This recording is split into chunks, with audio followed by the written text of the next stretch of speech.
We've talked to a number of doctors here this weekend at the Health Freedom Yes. Expo, and they have similar stories that you have, that we've been able to do this, and it's been simple because of this and this. Yes.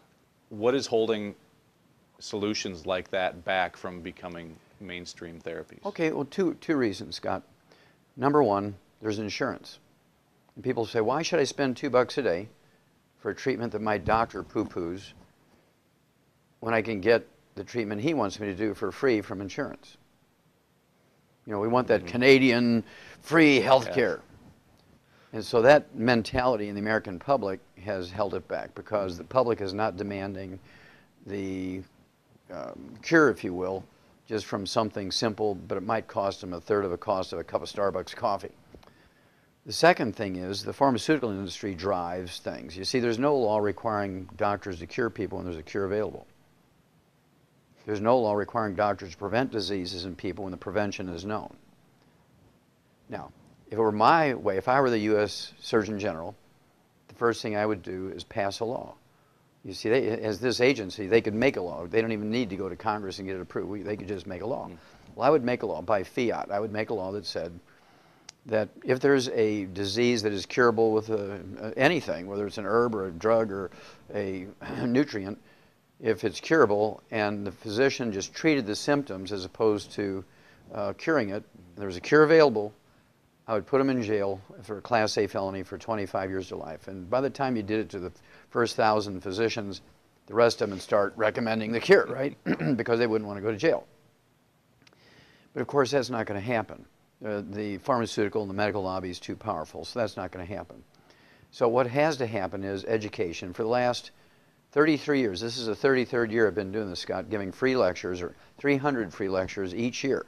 300 free lectures a year, okay, to educate people that they do have options. Well, it's only been in the last 2 years, with the financial meltdown and with the medical meltdown, that people have begun to say, well, what is this stuff you've been talking about, Wallach? Suddenly now they're interested, because if you lose your job, you don't have insurance. Suddenly now what they perceived of as a free treatment isn't free anymore, because they have to pay for it out of their own pocket.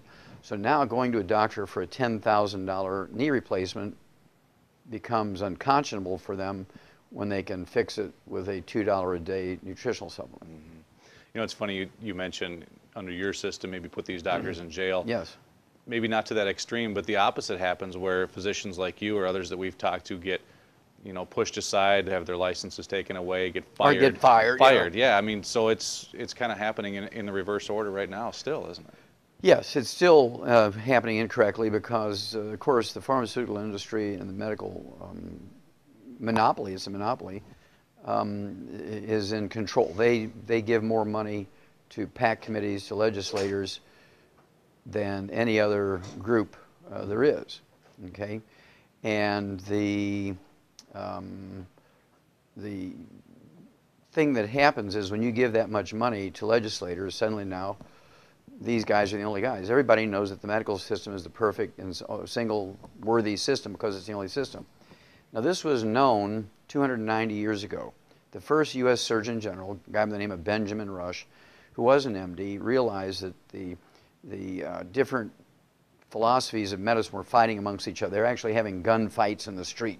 Certain groups of medical doctors would take over a hospital and lock the doors, and the other groups of medical doctors would march down to the town armory and get a cannon and blow the door off. They go in and have gunfights, because one was homeopaths and the other ones used herbs and the other ones like physical medicine and stuff. They were literally having gunfights over this.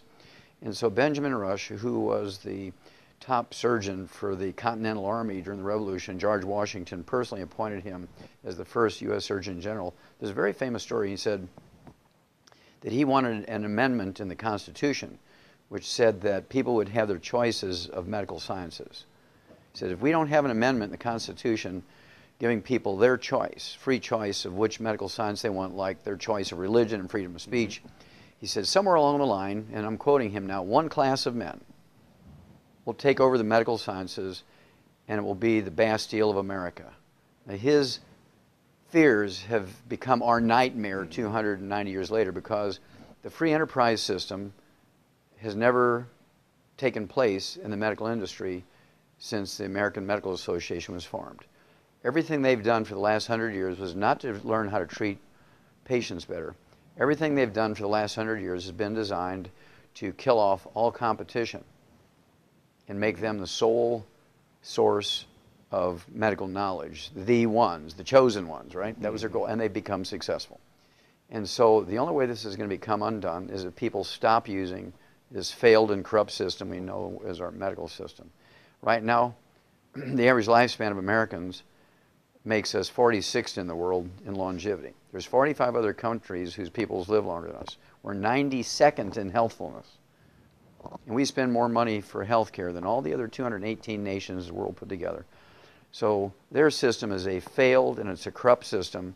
And so again, the people are going to have to rise up here and choose to do things themselves, and then the medical system becomes unfunded. If nobody's using it, how can you justify funding them? And so this is how it's going to happen, because the pharmaceutical industry, the medical industry is so powerful, and they form what I call the unholy trilogy with the government. I'm talking about city, county, state, federal government, and the pharmaceutical industry and the medical system have formed this unholy trilogy. And they, according to the Center for Disease Control and their own journal, the Journal of the American Medical Association, 4.5 years ago, it was February 7th, 2007, they came out and said that these two agencies, the Journal of the American Medical Association and the Center for Disease Control, the federal agency that tracks these things, that medical doctors kill, injure, and infect 15 million of their patients every year in American hospitals and their private offices. 5.8 million in hospitals and 9.2 million in private offices. They kill, injure, and infect 15 million. They don't even get an OSHA ticket. They get a walk. Now, what if cab drivers were to do that? Everybody said, my gosh, I'm going to walk. Well, Roy, it's 50 miles to the airport. I'll just leave 3 days early, but I'm walking. I ain't getting in a cab. But yet people still line up to get this very dangerous, very ineffective. I mean, we rank 46th in the world in longevity and 92nd in healthfulness. The recipe is not a good recipe, Scott.